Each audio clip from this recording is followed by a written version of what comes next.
Your brain isn't losing focus because you're lazy. It's losing focus because it's being trained to crave the next tiny reward every few seconds. And if you don't break that pattern, your attention could become one of the most valuable things you slowly lose without even realizing it. I know this feeling because I've been there. You sit down to do something important. Maybe it's studying, working, reading, or finally starting that project you've been thinking about for weeks. You tell yourself, this time I'm going to stay focused. 5 minutes later, your hand reaches for your phone almost automatically. One notification becomes 10 minutes. 10 minutes become 30. By the end of the day, you're exhausted, but somehow you've accomplished almost nothing.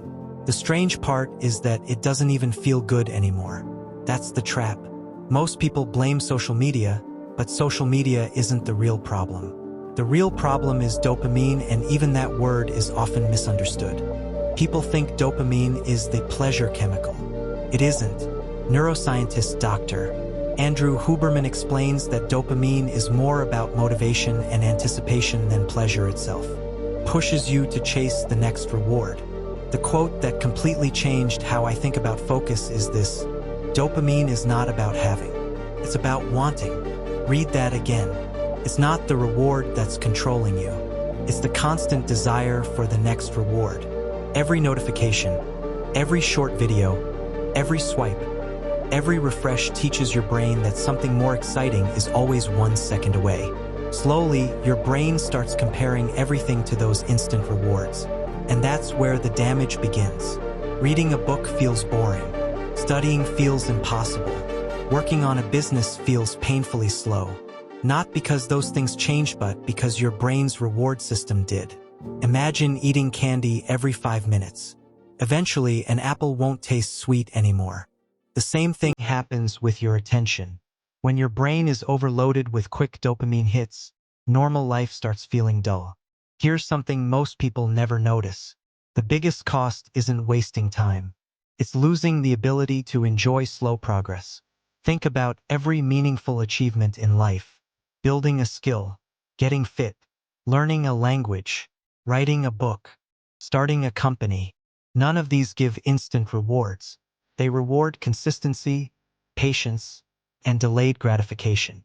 But if your brain is trained to expect excitement every few seconds, those long-term goals begin to feel almost unbearable. Psychologist Walter Mischel became famous for the marshmallow experiment, which explored delayed gratification. The children who learned to wait often had better long-term outcomes later in life. The lesson wasn't really about marshmallows. It was about training the brain to value future rewards over immediate pleasure. That's exactly what modern technology fights against every single day. Here's something I started noticing in my own life.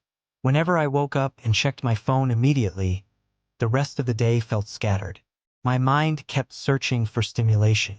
But on the mornings when I delayed checking my phone, even for just 30 minutes, focusing became noticeably easier.